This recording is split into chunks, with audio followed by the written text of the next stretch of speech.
Hello anybody, and thanks for watching Monday Morning Handicapping.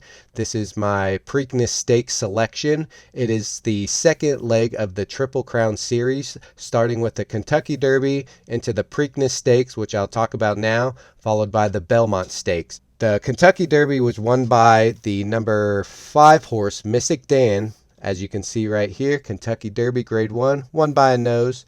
With a scratch of Muth, this Bob Baffert trainee, 8-5 on the morning line.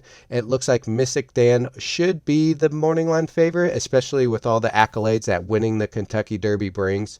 But Muth was very much a factor in the speed and pace of the race. So with that being said, let's just dive into who my pick is. This is a race that's a mile and 3/16, so 1/16 of a mile shorter than the Kentucky Derby. My pick in the end is going to be number 3, Catching Freedom, the same horse that I picked in the Kentucky Derby, minus Sierra Leone, who I thought was my favorite to outright win the race, but kind of from a betting perspective, a little more interesting at a higher price. Ended up going off at 8-1, as you can see right here. But why I like Catching Freedom is the fact that he did not win the Kentucky Derby, and the trainer, who's a well-respected, great trainer, thought well enough of the horse to run him back in the second leg of the Triple Crown series, a very prestigious race without extra rest. So the horse seems to be fit enough. I like his run style, and if anyone saw my Kentucky Derby recap video, you'll see that this horse kind of had a little tap of the brakes, kind of had a little traffic early in the race, rushed up around the clubhouse turn, waited and rushed up and just couldn't quite finish the job.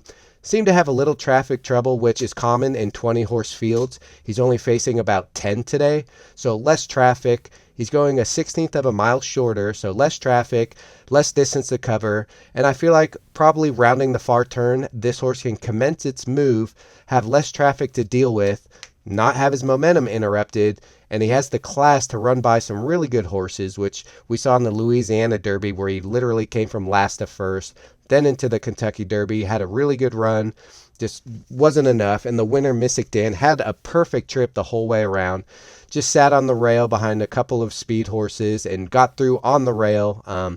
Really ran the shortest race of anyone there, I'm sure. I haven't looked at the numbers, but he was glued to the rail the whole time.